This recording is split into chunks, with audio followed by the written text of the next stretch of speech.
சிங்கப்பெண் உருவாயிடுச்சு. நிறைய ரீல்ஸ் எல்லாம் பார்த்துட்டு இருக்கோம். சரியான யூனிஃபார்ம் எல்லாம் போட்டு. என்னை பொறுத்தவரை சிங்கப்பெண் சிறப்பு அதிரடிப்படை என்பது ஒரு ரீல்ஸுக்காக ஆரம்பிக்கப்பட்ட பிரிவு தானே தவிர அதனால உண்மையிலே பிரயோஜனம் இருக்கா? அப்போ தாவேகா நிர்வாகிகள் சம்பந்தப்பட்ட பாலியல் வன்கொடுமை வழக்கு இவ்வளவு நடக்கும்போது சிங்கப்பெண் சிறப்பு அதிரடிப்படை புல்லு புடுங்கிட்டு இருந்துச்சா நான் கேட்குறேன். சார், உங்க இதுல பெண்கள் பாதுகாப்பு இல்லை, வேலைக்கு போக முடியல, நைட்டு நடமாட முடியல, குழந்தைகளுக்கு பாதுகாப்பு இல்லை அப்படின்னு ஆவேசமா பேசினார்ல. அப்ப தனிநபர் ஒழுக்கம், சமூக ஒழுக்கம்லாம் அப்ப எங்க போச்சு? அப்ப தேர்தலுக்கு முன்னாடி ஒரு பேச்சு, இப்போ ஒரு பேச்சு. இப்ப கர்நாடக முதலமைச்சர் சிவகுமார் என்ன சொல்றாருன்னா, விஜய் எல்லாம் ஒரு ஆளாங்க, அவர் ஒரு வீக்கான ஒரு முதலமைச்சருங்க, அதெல்லாம் பார்த்துக்கலாம்.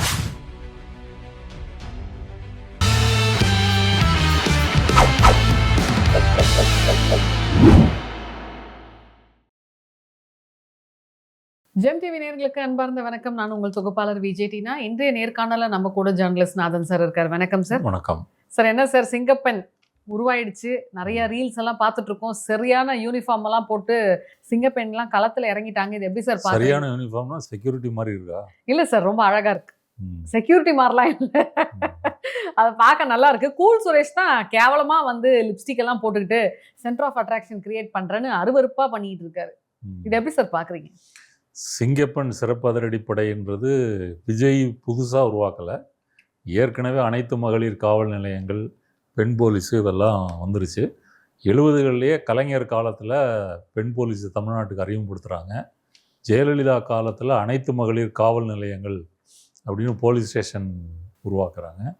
அதன் பிறகே பெண்கள் குழந்தைகளுக்கான பிரிவு என்பதெல்லாம் பெண் போலீஸை வைத்து உருவாக்கப்படுகிறது. இப்போ விஜய் அதற்கு வந்து புது யூனிஃபார்ம், புது ஸ்டிக்கர் ஒட்டி சிங்கத்தெல்லாம் வச்சு அப்படின்னு இதெல்லாம் போட்டு அறிமுகப்படுத்தியிருக்கிறாரு. அறிமுகப்படுத்திட்டு அந்த கூட்டத்தில் பேசும்போது சொல்கிறாரு, இதுக்கெல்லாம் போதைப் பொருள் தான் காரணம்.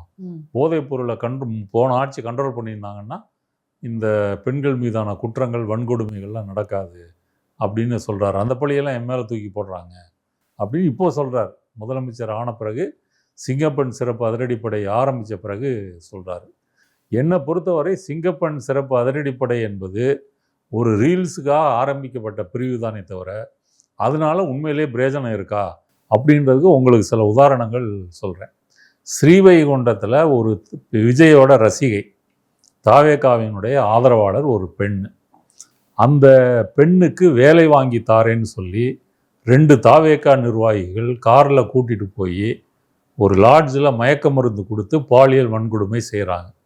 நினைவு வந்த பிறகு தான் அந்த பெண்ணு இந்த கயவர்களால் தான் சீரழிக்கப்பட்டிருக்கிறோம் அப்படின்னு அவங்களுக்கு தெரிஞ்சிருக்கு. அதன் பிறகு அவங்க கம்ப்ளைண்ட் கொடுக்குறாங்க. போலீஸ் கம்ப்ளைண்ட் எடுக்கலை. அப்புறம் போராடி இதெல்லாம் பண்ணுறாங்க. அப்புறம் தான் இந்த பிரச்சனை உலகத்துக்கு தெரிய வருது. எல்லா கட்சி தலைவர்களும் கண்டிக்கிறாங்க. அந்த பெண்ணே அப்புறம் இன்டர்வியூ கொடுக்குறாங்க. அங்கே தாவேகா எம்எல்ஏவாக இருக்கக்கூடிய சரவணன், அவர் இந்த அம்மாட்ட பேரம் பேசியிருக்காரு. என்னன்னா, இதை நீ வந்து வெளியே பெருசு பண்ணாத, நான் அமைச்சர் புஷி ஆனந்த்கிட்ட சொல்லி உனக்கு வேலை வாங்கி தரேன் அப்படின்னு பேரம் பேசியிருக்கார். அவரையும் இந்த பெண் வந்து குற்றம் சாட்டியிருக்காங்க. அதன் பிறகு இன்னொரு அமைச்சருக்கும் இந்த விஷயம்லாம் தெரியும். அப்போ சிங்கப்பெண் சிறப்பு அதிரடிப்படை இந்த தாவேகா நிர்வாகிகள் வேலூர் சரவணனை கைது செஞ்சாங்களா, செஞ்சு ஜெயிலில் அடைச்சாங்களா, இதுக்கு சார்ஜ் ஷீட் போட்டாங்களா அப்படின்னா ஒன்றும் ஒரு சந்தேகம் சார். சிங்கப்பெண் அதிரடி படைன்றது வந்து இப்போ பஸ்ஸுலயோ சிலுமிஷம் பண்றது, இல்ல ரோட்ல தனியா நைட் டிராவல் பண்ணும்போது அப்பதான் வந்து அந்த 181ன்ற நம்பருக்கு கால் பண்ணா உங்களுக்கு ஹெல்ப் முன்னாடியே இருக்கு அப்படின்னு சொல்றாங்க. ஆனா இந்த அம்மா வந்து போய் அது மதுபானத்துல மயக்கம் கொடுக்கறது வந்து இதுக்கு எப்படி சார்? ஆமா, இது ஒரு பெரிய வன்கொடுமை இல்ல, சாதாரணமா அவங்க லீகலா தான் போலீஸ்ல கம்ப்ளைண்ட் பண்ணி பண்ணணும் இல்லையா?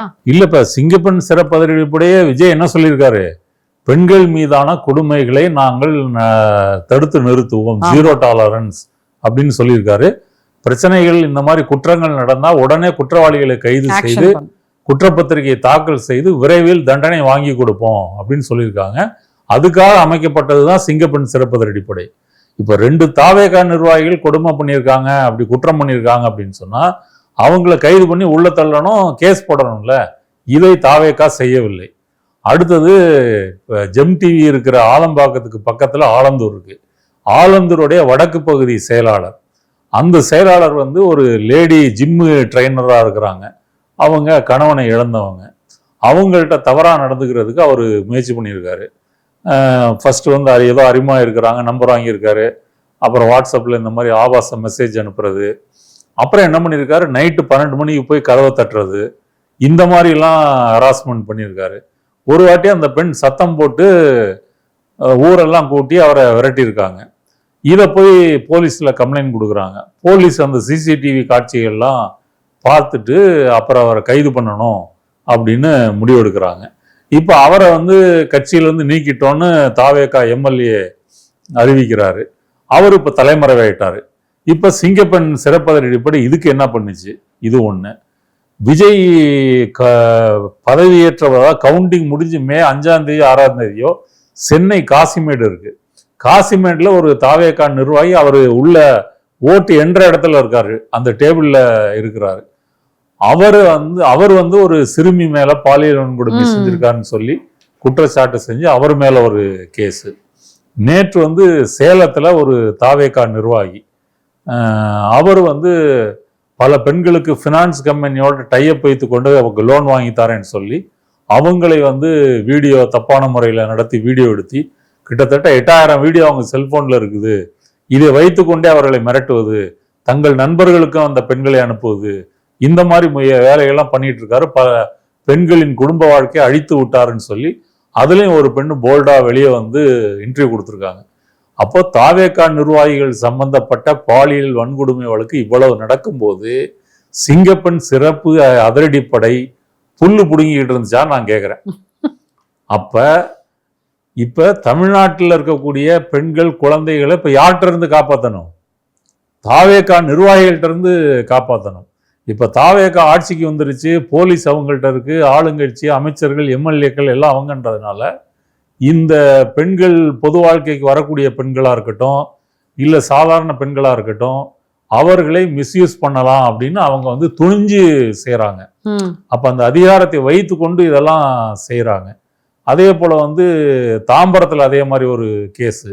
அப்ப இதையெல்லாம் பார்க்கும் தாம்பரத்துல வந்து போலீஸ் வந்து அதை எஃப்ஐஆரே போடல, பதிவே பண்ணல, நீங்க சமரசமா போயிருங்க, இதே மாதிரி ஒரு பாலியல் வன்கொடுமை தான். அப்ப இது முழுக்க நடந்துகிட்டு இருக்குது. இந்த ஒரு மாதத்தில் மட்டும் கிட்டத்தட்ட 100க்கும் மேற்பட்ட பெண்கள் குழந்தைகள் மீதான பாலியல் வன்கொடுமை நடந்திருக்கு, 50 கொலைகள் நடந்திருக்கு. அப்ப சிங்கப்பெண் சிறப்பு அதிரடிப்படை என்பது இப்ப 2 நாளா என்ன நியூஸ் வந்திருக்கு தெரியுமா? ஒரு பெண்ணிட்ட வந்து தவறா நடந்துக்க முயற்சி பண்ணாருன்னு ஒரு ஆளை சிங்கப்பெண் சிறப்பு அதிரடிப்படை கைது பண்ணியிருக்காங்க. இது மாதிரி ஒரு 2 செய்தி வந்திருக்கு. அப்புறம் வந்து ஸ்கூல்களுக்கு போறாங்க, 2 பெண் போலீஸ் போறாங்க இந்த சிங்கப்பெண் அதிரடிப்படை. போயிட்டு அதெல்லாம் ரீல்ஸ் எடுத்துக்கிட்டு எல்லாம் நீங்க எதா இருந்தாலும் நீங்க தொடர்பு கொள்ளுங்க. இந்த தொடர்பு எண்ணெல்லாம் வந்து முந்தின ஆட்சியிலே இருக்கு, இவங்க புதுசா கொடுக்கல அப்படி சொல்லிட்டு வந்துடுறாங்க. அப்புறம் பஸ்ஸு நீங்க சொல்ற மாதிரி பஸ் ஸ்டாண்டு இந்த மாதிரி இடங்களுக்கெல்லாம் போய் இதெல்லாம் பண்றாங்க. மற்றபடி இது வந்து ஒரு ரீல்ஸ் எடுப்பதற்கு தான் பயன்பட்டிருக்கே தவிர உண்மையிலேயே குற்றவாளிகளை கைது செய்வதோ குற்றங்களை தடுத்து நிறுத்துவதற்கோ அதற்கான முயற்சி நடந்திருக்குதா அப்படின்னா அது நடக்கலை. அதுக்கு விஜய் ஒரு டிஸ்க்ளைமர் போட்டார், தனி மனிதனுடைய ஒழுக்கம் முக்கியம், சமூகத்தின் ஒழுக்கம் முக்கியம், அதெல்லாம் இருந்தால் மட்டும்தான் இந்த குற்றங்களை குறைக்க முடியும், போலீஸ் மட்டுமே இதெல்லாம் நடவடிக்கை எடுத்து செய்ய முடியாது அப்படின்னு சொல்றாரு. இந்த ஞானோதயம் ஐயாவுக்கு எப்போ வந்திருக்கு? இப்போ தேர்தல் முடிஞ்சு முதலமைச்சர் ஆன பிறகு வந்திருக்கு. தேர்தலுக்கு முன்னாடி ஐயா என்ன பேசினாரு? ஸ்டாலின் சார், உங்க இதுல பெண்கள் பாதுகாப்பு இல்லை, வேலைக்கு போக முடியல, நைட்டு நடமாட முடியல, குழந்தைகளுக்கு பாதுகாப்பு இல்லை அப்படின்னு ஆவேசமா பேசினார்ல. அப்ப தனிநபர் ஒழுக்கம் சமூக ஒழுக்கம்லாம் அப்ப எங்க போச்சு? அப்ப தேர்தலுக்கு முன்னாடி ஒரு பேச்சு, இப்போ ஒரு பேச்சு. அதனால இது ரீல்ஸ் ஆட்சி அப்படின்றது மீண்டும் நிரூபிக்கப்பட்டிருக்கு.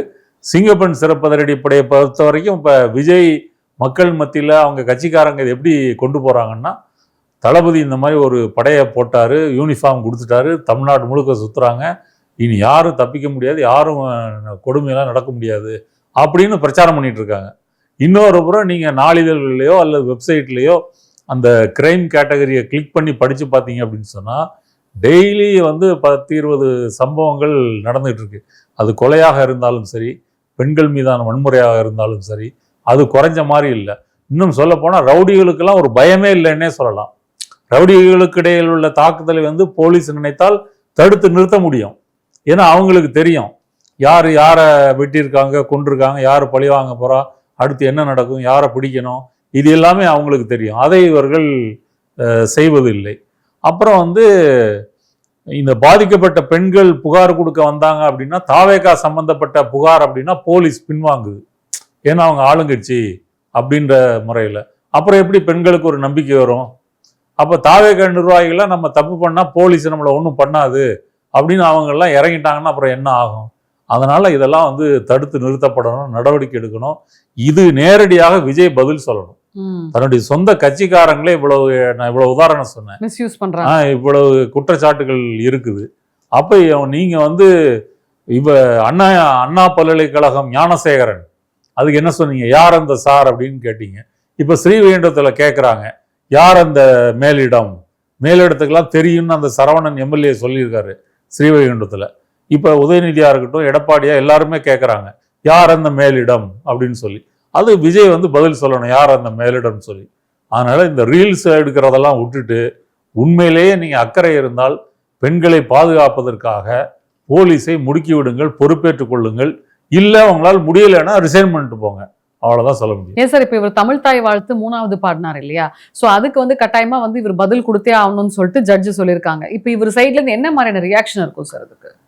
இல்லை, இப்போ சிங்கப்பெண் சிறப்பு அதிரடிப்படை விழாவின் போது கூட முதல்ல தமிழ் தாய் வாழ்த்து பாடினாங்க, முடியும் போது தேசிய கீதம் பாடினாங்க.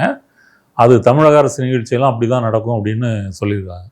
ஆனால் இப்போ சட்டமன்றம் கூட்டி கவர்னர் உரையின் போது இது நடக்குமானா நடக்காது. 3வது தான். ஆமாம், அப்போ வந்தே மாதரம், தேசிய கீதம், 3வது தான் தமிழ் தாய் வாழ்த்து.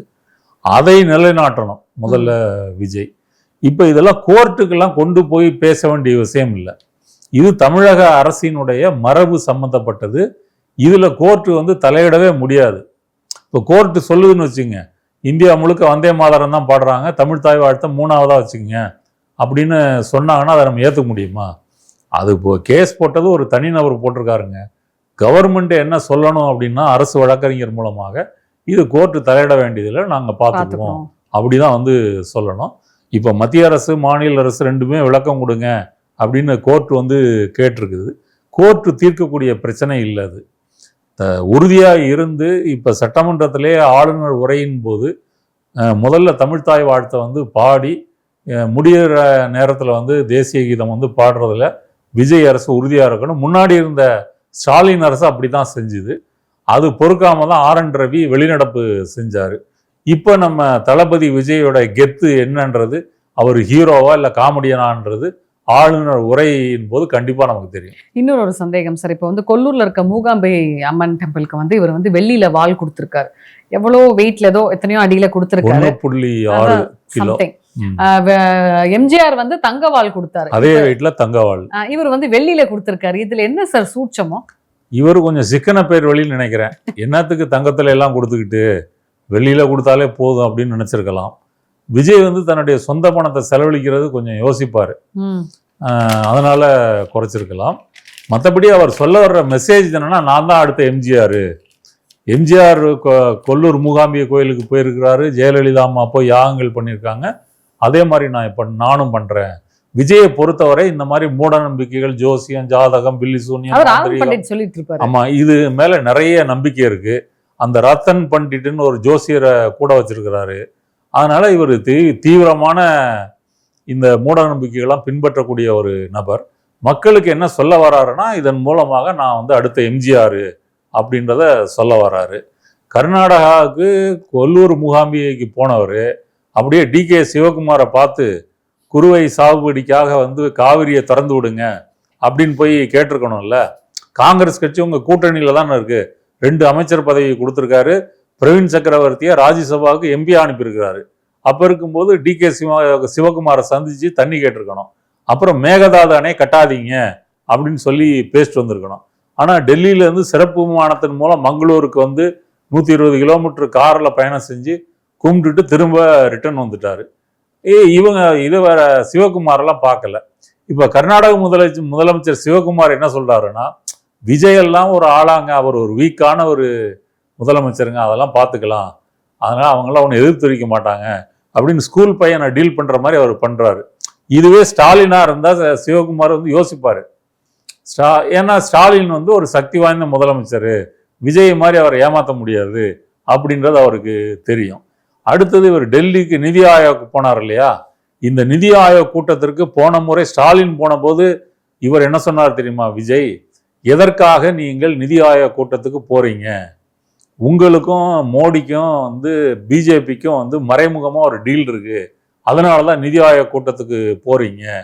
அதுவும் முன் வரிசையில் சந்திரபாபு நாயுடு பக்கத்தில் இருந்து மோடியோட ஃபோட்டோலாம் எடுத்துருக்குறீங்க. அப்போ உங்களுக்கும் பிஜேபிக்கும் தொடர்பு இருக்கு. பிஜேபியோட நீங்கள் எதிர்க்கிறீங்க அப்படின்னா நிதி ஆயோக் கூட்டத்துக்கு எதுக்கு போறீங்க?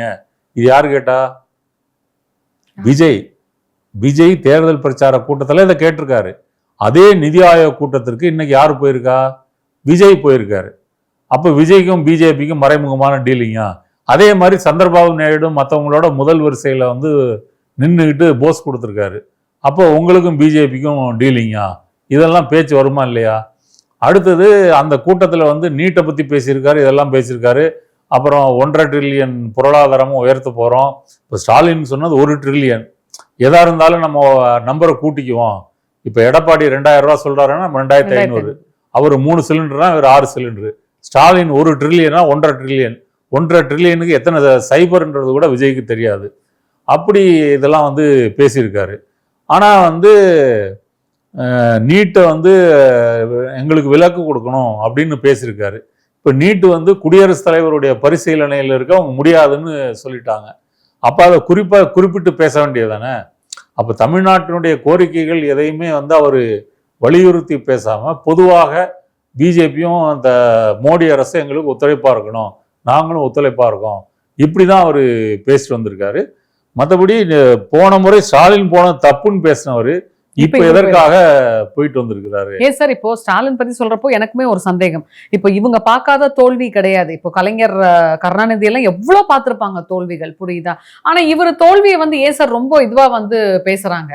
இப்போ இவரே பாத்தீங்கன்னா எப்படி சொல்றது, வாடகைக்கு வாய் வாங்கி தான் பேசிக்கிட்டு இருக்காங்க. இப்போ சத்யராஜா இருக்கட்டும், வைரமுத்துவா இருக்கட்டும், எல்லாருமே வந்து இவரோட தோல்வியை வந்து ஒரு மாதிரி ஹைப் பண்ணி பேசுறேன்னு சொல்லி அது இன்னும் இவங்க வீக் ஆக்கிக்கிறாங்களோன்னு ஒரு சந்தேகம் சார். இல்லை, இப்போ ஸ்டாலினுடைய தோல்வி வந்து பலருக்கும் அதிர்ச்சி ஏற்படுத்தியிருக்கு. இது உண்மையிலேயே ஸ்டாலினுக்கு ஏற்பட்ட தோல்வி இல்லை, தொகுதி மக்களுக்கு ஏற்பட்ட தோல்வி. கொளத்தூர் தொகுதியை பொறுத்த வரைக்கும் நிறைய நலத்திட்டங்கள், நிறைய வசதிகள் ஸ்டாலின் ஆட்சியில் வந்து கொண்டு வரப்பட்டிருக்குது. அதனால் அங்கே இருக்கிற மக்களே அழுகிறாங்க, எப்படி ஸ்டாலின் தோத்து போனார் அப்படின்னு சொல்லி. அதனால் இப்போ அவரை எதிர்த்து போட்டியிட்ட அந்த பாபு இருக்கார் இல்லையா, அந்த பாபு வந்து கந்து வட்டி விடுறவர், கட்ட பஞ்சாயத்து, இந்த மாதிரியான ஒரு பேர் வழி. அவர் முன்னாடி வந்து ஸ்டாலினுடைய தொகுதியை பார்த்துக்குற அளவுக்கு திமுகலேயே இருந்திருக்கிறாரு, அப்புறம் விலகி வந்திருக்கிறாரு. அதனால் அவரெல்லாம் ஜெயிச்சிருக்கிறாரு, ஸ்டாலின் தோத்துருக்கிறாரு அப்படின்றத அங்கே இருக்கக்கூடிய மக்களாலேயே ஏற்றுக்கொள்ள முடியவில்லை. அதனால தான் பலரும் என்ன சொல்கிறாங்கன்னா, இது ஸ்டாலினுக்கு நேர்ந்த தோல்வி இல்லை, அந்த மக்களுக்கு ஏற்பட்ட தோல்வி அப்படின்னு தான். ஸ்டாலினும் அதை பற்றி அந்த தோல்வியினால் பெரிய அளவுக்கு பாதிக்கப்படலை. அடுத்த நாளே போய் அந்த மக்களுக்கு நன்றி தெரிவிக்கிறதா இருக்கட்டும், அவங்கள்ட்ட பேசிட்டு வந்ததாக இருக்கட்டும், அப்படி தான் இருக்குது. இப்போ குளத்தூரில் இருக்கக்கூடிய அரசு மருத்துவமனைகளாக இருக்கட்டும், அல்லது வந்து உடற்பயிற்சி கூடம், எல்லா வசதிகளையும் நீங்கள் பார்த்தீங்கன்னா அவங்க தரமாக அந்த தொகுதி மக்களுக்காக செஞ்சு கொடுத்துருக்காங்க. ஆனால் இன்னைக்கு குளத்தூரில் வந்து மின்சாரம் கூட கிடைப்பது இல்லை. இரவு நேரம்லாம் மின்தடைன்னு சொல்லி மக்கள் ரோட்டுக்கு வந்து போராடுறாங்க. ஏன் விஜய் தொகுதியான பெரம்பூர்லேயே அதான நிலைமை, மின்வெட்டுக்காக மக்கள் தெருவுக்கு வந்து போராடக்கூடிய நிலைமை இருக்குது.